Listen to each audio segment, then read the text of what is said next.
Hey everyone, I hope you're still have some energy to listen a bit more from no one else than Binance, the biggest exchange, crypto exchange globally. I'm very happy to run this fireside. How do you feel today? Yeah, thanks for having me. Hi everyone. Yeah, I look forward for like very great chit chat. Maybe a little bit insights from Binance. For those who didn't try it yet, we have the ice cream giveaway. Natalia, I mentioned that, publicly. So yeah, I kindly invite you guys to try it because it's very good. But yeah, looking forward for the chit chat. Awesome. Let's start with something simple. Can you tell us a few words about you yourself? Yep. And as I'm aware, you have not been in Binance since the very beginning, since 2017. I Can you, wish. yeah, can you tell us also a bit like how it is to enter such a global organization that is so well recognized? Yeah, actually, that's a funny story. So, I I'm originally a lawyer by education. I'm administered to the bar, but I then moved to the TradFi, and I was working in investment banks like Goldman Sachs, Credit Suisse.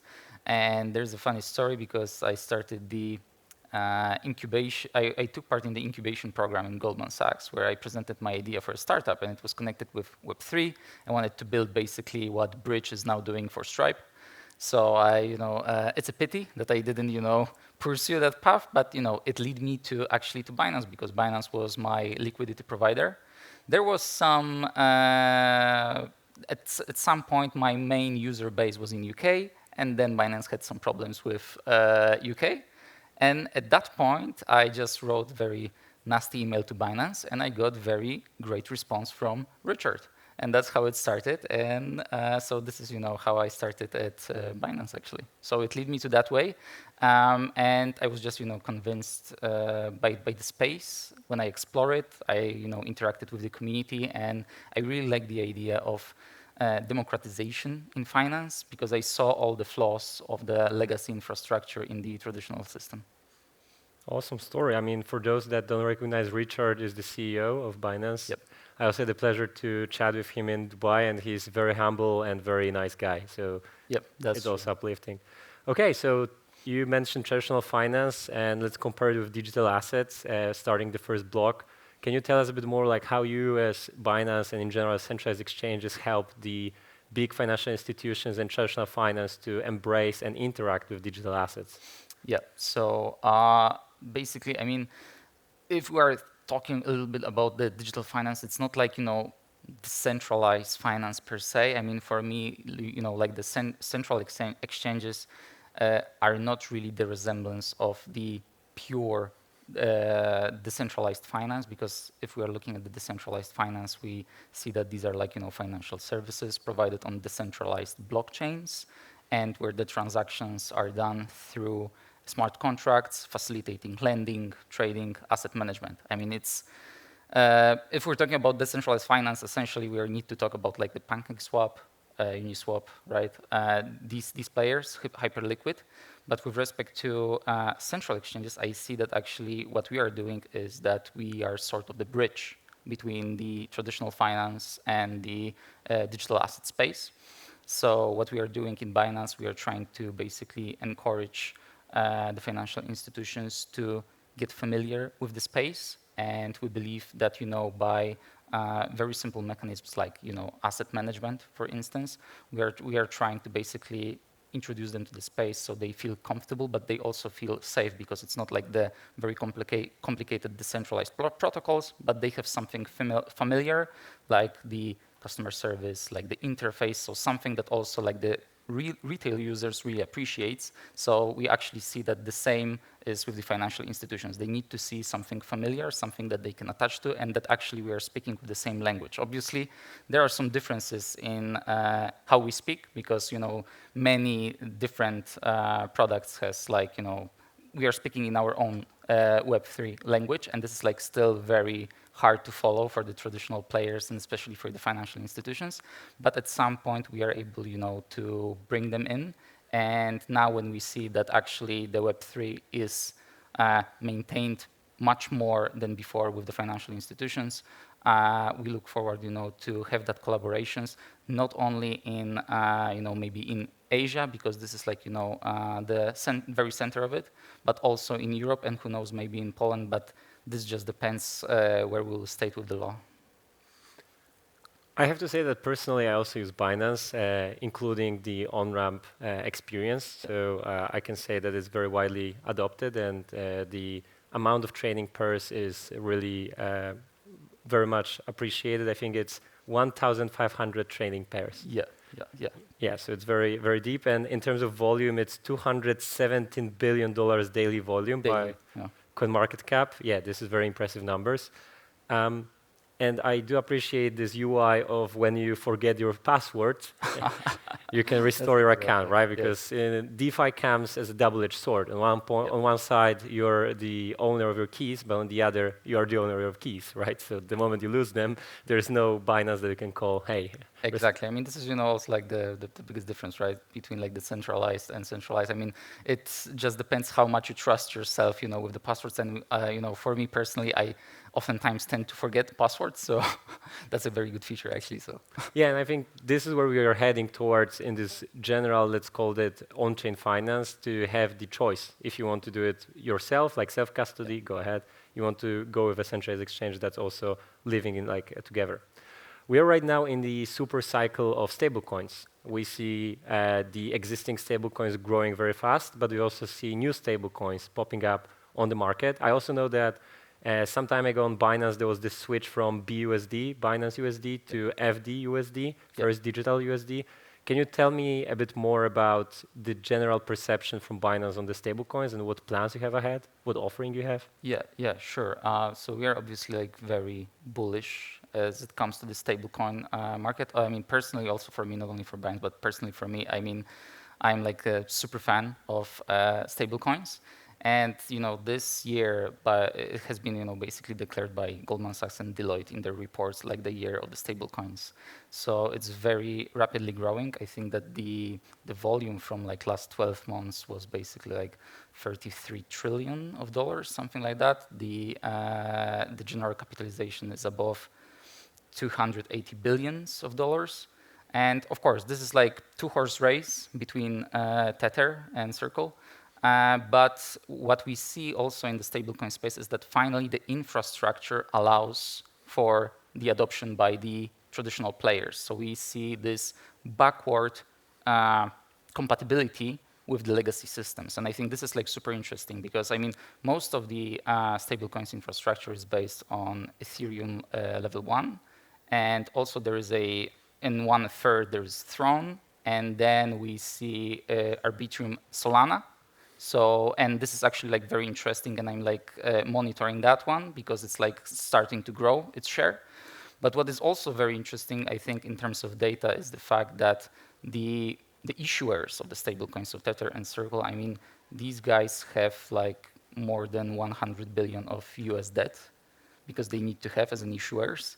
And it seems that if they would create a country, they would be in the 20 top countries in the world holding the US debt. I mean, so they will be in front of the countries like Germany or South Korea. So that's actually very impressive. And they did that in very relatively short of time. So this is actually quite amazing when it comes to the space. And at Binance, how we try to approach and embrace this stablecoin frenzy is basically we have very interesting offerings when it comes to these stablecoins. So first of all, our users can subscribe the USDC in our simple earn, so basically the staking, but with 12% APR. And I mean, if anyone at this stage can give me better APR for the stablecoin, then we are offering here. Then you can raise your hand. But if not, I think this is quite a good offer when it comes to the stablecoin. I hoped he would ask about the bet, and then we could use Polymarket to sell it. And then the second one is also very interesting product. It's the RWUSD. And this actually is very interesting. It's in collaboration with Circle. So basically, if you subscribe your stable coins, you are actually subscribing to the another token that is kind of like a fund that gives you an exposure to the US Treasury bills. So you can actually, by subscribing your USDC, you have the exposure to the yield from the US Treasury bills, which is, I think, also like extremely beneficial for the users, especially for those who are kind of like used to trading on like the traditional platforms and don't have this, benefit to use this global platform and also try to benefit from the global yields. So I think this is, like great embrace of the stablecoin crazy, and we'll see what will happen next. But I'm also like, I was born in April as a month, and what was very interesting in the space of stablecoins was the fact that in April this year, all big guys like Visa, MasterCard, Stripe, PayPal, at once, like in April actually, they all said that we embrace stablecoins. We will do this something with the stablecoins. So it's more of the statement, I'd say. I'd say that I really strongly believe that actually stablecoins will be the future and how the market will work. I mean, maybe from the user perspective, we will not feel it, but all the payment railways, maybe settlement railways, and who knows, maybe clearing railways will be also based on stablecoins. 5 months late, but happy birthday. Thanks. All right, so we are talking about a global approach, but we are sitting over here with Binance Poland representative, right? So specific from our country. We are both Polish. Cześć. Cześć. And this is hi. Speaking about the importance of Poland for Binance and the global crypto market, can you tell us a bit more like how, in example, the global management of Binance looks at the Polish branch, or how do they perceive our country, the potential? Tell us a bit more about that. Yeah. So to be honest, I was actually amazed with how the senior management approaches like Poland, because I mean, I know that a couple of years ago, I mean, Poland was actually quite amazing, and like the Polish builders especially were quite amazing with what they did in Europe, but also in the entire globe with the projects, with contribution to developing protocols. But when I joined Binance, I was like, okay, big task, big issue, try to manage Poland. Probably I will not be in very favorable position comparing to my Western neighbors. And I was shocked that actually Poland was one of the most important markets on the list, and that Poland, every time when there was a senior management calls, and our seniors are working as a global exchange 24/7, so they have also lovely Sunday calls when they're discussing all the jurisdictions. I was never invited on the Sunday call, but maybe at some point I will. But they have this call, and during the Sunday calls, always Poland stands out because they see the growth, they see the adoption, and they see basically the openness of the users. I mean, the Telegram community, Polish Telegram community, is one of the strongest in Binance, and also we see the huge engagement and also projects. I mean, Redstone, for instance, right? I mean, we also like listed you guys, but also yesterday we had a chance to have a community meetup with other projects that we listed. So we see that actually this is like a very vibrant space. Like Poland is a very vibrant space for Binance. And I think that, senior leaders really appreciate how open is the market. And I think what also shows is that they took a big risk. I mean, from my perspective, I would be like the senior leader and I will look at Europe as a map and I will try to think where I can register my VASP. I mean, Poland is not the first country that, comes to my mind, right? But they took that risk, and actually for some time Binance was like the only big crypto exchange registered in Poland. I mean, it was not like Coinbase, it was not crypto.com. So that was like pretty special, but I think it now pays off because we also see that there are other exchanges like Kraken, OKX, Bybit, and they are now trying to come to Poland and trying to provide their offering after getting the MiCA license, basically. So we see that this bet definitely paid off, and it shows also like the maturity, but also a little bit risk approach in, when building the strategy for Europe. But I really believe that it pays off, and I think that senior management are like extremely helpful all the way when we are trying to, basically discuss Poland, how we can grow the space, how we can approach it. And, last year also, I mean, there was our CMO, Rachel, visiting here during the ETHWarsaw, right? So I think that they're extremely involved. And who knows? Who knows what will happen? Maybe this year we will also be able to see someone from the senior management in Poland. Fingers crossed that they would come, and it's I will fantastic. let you guys know. I will let you guys know. Fantastic to hear that there is such a good opinion about Poland, like from the global leaders, and they see a huge potential. Yeah, Red, as token from Redstone, is also listed on Binance, and we are very proud and happy from that fact.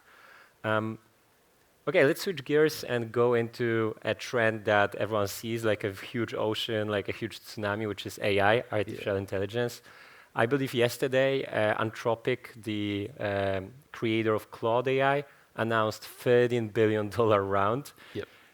which follows their previous round this year. It's crazy numbers. How will AI impact DeFi? So DeFi and AI for sure will be converging as we go forward. How do you see that convergence, and where do you see threats, opportunities, and what users should remember about? Yeah. I mean, it's crazy. I mean, the amount that are gathered through the investment rounds. I mean, we're only thinking that it's like crazy in crypto space, but AI proves us wrong. We'll see how it goes. When it comes to the AI adoption in decentralized finance, I mean, there was this thing provided by Coinbase that we are no longer talking about the TradFi versus DeFi, but we are talking now about Trad DeFi versus DFAI, right? So that's basically the trend that's coming, and it's just basically trying to merge decentralized finance with AI, mostly through the AI agents. And I see that there are a couple of places where actually this can be like extremely useful, especially when we were talking about pure decentralized finance. So for instance, like for Hyperliquid, because it can help, for instance, with the integration. No, sorry, not integration, but interaction. So it's very difficult actually to navigate the decentralized finance space. I mean, for like the normal average user, it's not very user-friendly. It's very technical, and you need to manage it very well, actually, to have some benefits. And actually, what AI can do is basically it can be like this bridge between the user and also the decentralized finance space. So it can speak in the language of the decentralized finance, speaking, for instance, with the smart contracts and the protocol, but also providing us as a user the data that we understand and also the abilities that we know how we can use, for our benefit. So I think this is, one of the benefits for implementing actually AI. The other one is the adaptability. I think this is like crucial because the protocols, although automated, I mean, they still rely on preset of rules. So they do not change, they do not adapt to the current market conditions. So I think this is like super crucial in terms of like actually leveraging the power of AI and machine learning in order for the protocols to actually adapt to the market conditions. And I think this could be actually pretty huge. And then there is, of course, the efficiency. I mean, if we have the AI agents, then it will be like basically much easier for us to navigate the decentralized space. So I think on that side, I see, the benefits. I see how it can impact the space, and also I see how many projects are also like listed on Binance. And also I think that I saw yesterday that on CoinGecko, the capitalization of all AI projects was like around a little bit above $1 billion. So I mean, actually, taking into account that they started to develop this year, it's quite crazy, and we'll see where we go with them. But we also see that there's an enormous interest from our users with these type of projects. However, there is also a bad side and the second side of this coin. And my main issue is the question of governance. I mean, how far the AI agent can be our digital representation in the decentralized finance world. I mean, this is something that I think as human beings we would need to crack down in the future. I mean, sometimes I have this tendency to think about like very futuristic things that at some point we will be represented by AI agents that will resemble us in the digital space, and they will make the decisions. And then it's up to us how far they will go with their decisions and how far they will go, for example, with managing our asset portfolio, or how far they will go with the trades, right? And then there's also like the question of responsibility, whether we actually knew that these AI agents would, trade in line with our preferences or not. So there are lots of issues, like very personal ones in terms of governance, that are quite tricky for the space. But if you make the balance of the benefits and the risks, I think that this is something very much worth exploring. And hopefully at some point we will see more of these solutions. Actually, I was also speaking with the guys from Cookie, one of the projects also listed on Binance, and Philip, the CEO of Cookie, also mentioned that maybe they will try to explore AI a little bit more, and maybe they will use it for the InfoFi that they are now creating, the infrastructure for the information. And I see also like very good use case for the AI there. Yeah, I mean, like the utilization of AI is not a question. It's rather like the pace at which projects will be implementing. We at Redstone also include AI technology mainly for detecting outliers and like information systems. It is pretty hard to leverage right now AI for taking decisions, at least in terms of data. And I think it's pretty similar to in terms of financial decisions, because sometimes they hallucinate, those AI models, and the damage that can be done with one bad update of an oracle is the same as one bad trade, right? Like it invests in meme coin that from their perspective, like the AI model perspective, is legit, and it turned out that the meme coin is a scam, and the moment it's invested is gragged, and then AI has literally nothing to do to protect against that. So I do imagine it's going to be implemented more and more in a very specific use cases. In example, there's a startup called Almanac that is also developed by some Poles, and they do implement AI for optimizing yield strategies that are a bit less risky, so you cannot lose everything, but it can monitor plenty of them and then decide based on that. Let's take a step back again to Poland, because that's where we're sitting. So for those that don't know, we do not have euros in Poland. Neither we have USD, the dollar. We still have zlotys, even though we are part of European Union. As a user in Poland that goes into Binance, and if I'm mistaken, then correct me, but I have to go with my zlotys to Binance and then convert it into dollars to trade, like with many pairs, right? Like there are not many pairs that are paired with PLN. With PLN, yeah, that's correct. That's correct. There are not many pairs. Yeah, so you always have this exposure as well of the zloty to dollar ratio, which in the past years has been very volatile because of the war in Ukraine and many other factors like tariffs and many other places. Do you believe the importance of zloty in the Binance game is going to grow, or can we expect, I don't know, any sort of digital zloty or maybe digital zloty by Binance? I'm just thinking, will it stay the status quo of that you have to convert into the dollars, or there will be more and more integration of the zloty itself into the spectrum? Yeah, that's very interesting. I mean, I can refer here to URI here, because this was like, I think this is a good example. So we actually allow for a listing of the URI. It was issued by Banking Circle, and the performance at the beginning of URI was like quite good, but it didn't match the range of the USDC or USDT. I mean, this is mostly because of the liquidity issue, because it's like limited to only European liquidity.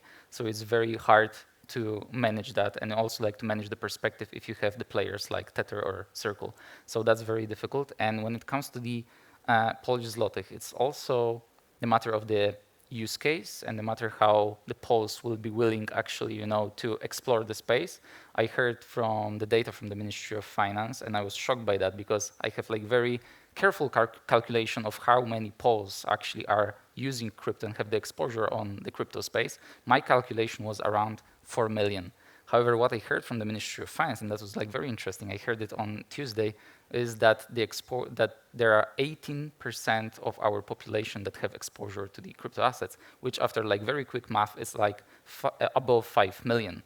So if actually there will be a will and there will be a population that actually will be strongly committed to the Polish zloty, then who knows? I also know that there are several banks that are now trying very carefully to explore the space, are much interested about the issuing of Polish zloty, But we, of course, need to wait for the proper legislation to be in place to do that.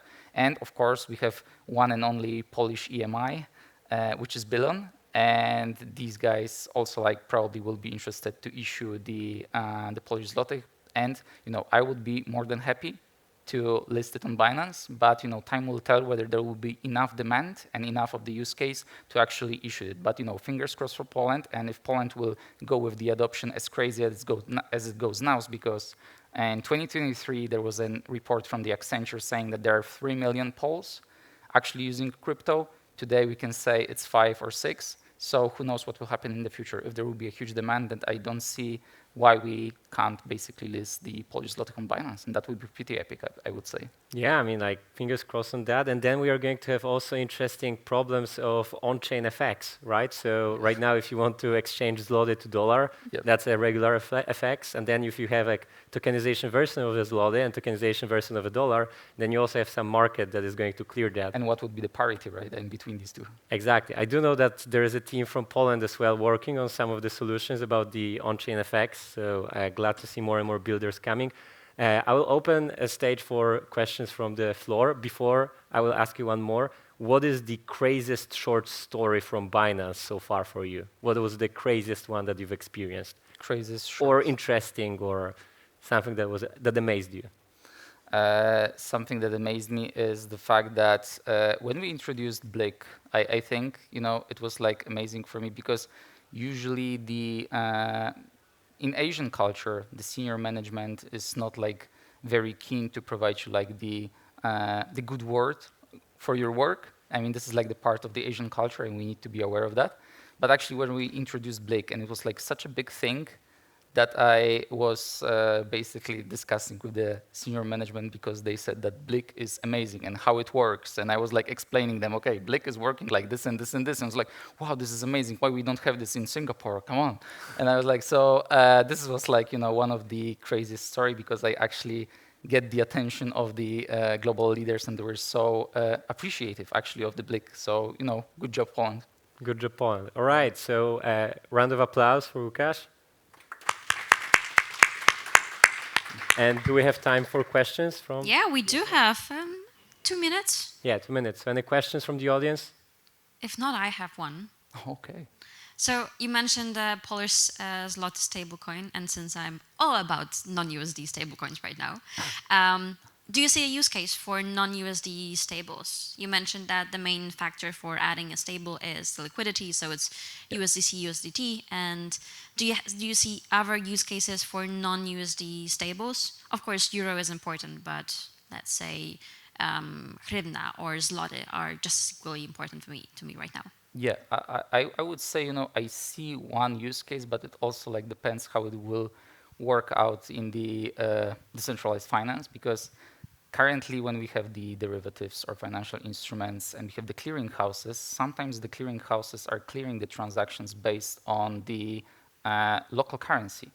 So if, for instance, we will have this decentralized finance with the decentralized financial instruments, at some point the clearing houses can actually settle the transactions in local currency, or actually there will be a need to create the local pairs for clearing the transaction. So for instance, I would like to clear the transaction between US and Poland, and then I don't want to do it only on the USD basically, but because I have the exposure on the Polish banks rely on PLN, then I want to clear that transaction, so I would need the pair of PLN stablecoin, but also USD stablecoin. So I see the use case there, but who knows, maybe the Genius Act will basically just, completely dominate the decentralized finance and will be exposed only to USD, but time will tell. But definitely, for me, this is the potential use case there. Sounds like a solid use case for on-chain FX. Do we have any more questions? Perfect. Thank you so much. I have one more then. Oh, you have? Okay. You already had the Far mic. away. At ETHWarsaw, we did announce acquisition of Credora, which is the rating platform similar to S&P and Moody's. Yeah. And in my view, a product such as Binance Earn could also benefit from having rating over there, because you can list products that are more risky but have higher yield over there. Yep.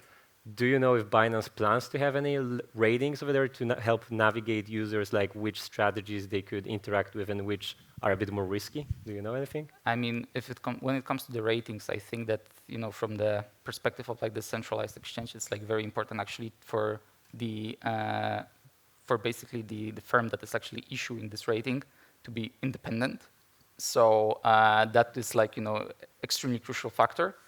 But I do not. I mean, and the same has been in terms of like the custody, for instance, right? I mean, at some point of time, the custody and providing the services of like the crypto exchange was like within one object, and then it has been separated due to the regulatory reasons, but also for the proper governance. So I also think that in terms of ratings, I would say that it should be managed outside and separately. But again, open for that, and we can discuss it backstage if you have like the we go for a case. coffee. We exactly. go for a coffee. All right. Again, one round of applause. Thank you very much. Yep. Thank you very much, guys.